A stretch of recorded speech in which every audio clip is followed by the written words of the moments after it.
কালো তাজমহল।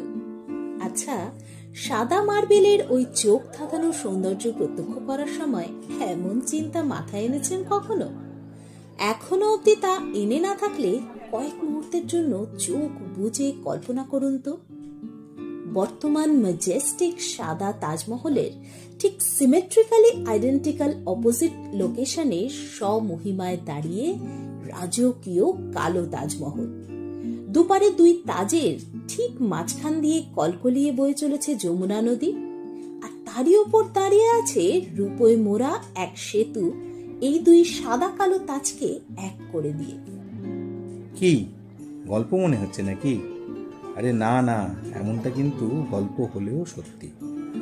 অন্তত ফরাসি রত্ন ব্যবসায়ী ও ভূপর্যটক যা বাপ্তিস্তে তাভার্নিয়েরের লেখা ট্রাভেলস ইন ইন্ডিয়া বইটা তো সম্রাট শাহজাহানের এমনই এক তাজমহলের অনুকৃতি নির্মাণ পরিকল্পনার ইঙ্গিতবহ।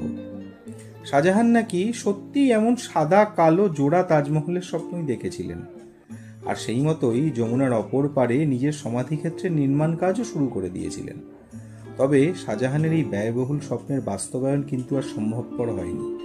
ছেলে আওরঙ্গজেব ক্ষমতায় আসার পর তাকে বন্দী করায়, আর তাই কালো তাজমহলের স্বপ্ন তার শেষ জীবনের বন্দিদশা ও হতাশার অন্ধকারেই মিলিয়ে যায় চিরতরে।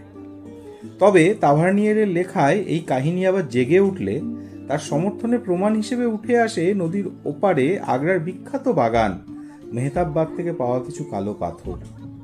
কিন্তু ৯এর দশকে আর্কিওলজিক্যাল সার্ভে অফ ইন্ডিয়া সেই কালো পাথরগুলোকে সময়ের সাথে সাথে বিবর্ণ হয়ে যাওয়া পাথর হিসেবে ঘোষণা করলে কালো তাজমহলের কাহিনী এক কিংবদন্তি বা মিথ হয়েই থেকে যায়।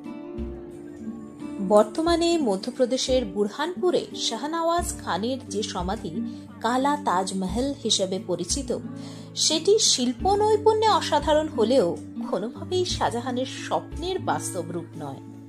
কারণ শাহজাহানের স্বপ্নের সাদা কালো জোড়া তাজমহল যদি সত্যিই তৈরি হতো, তাহলে হয়তো প্রেমের সৌধ হিসেবে প্রকৃত অর্থেই তা পূর্ণতা পেত, আর ভারত তথা বিশ্ববাসী সাক্ষী হতো পরম আশ্চর্য এক স্থাপত্য শিল্পে।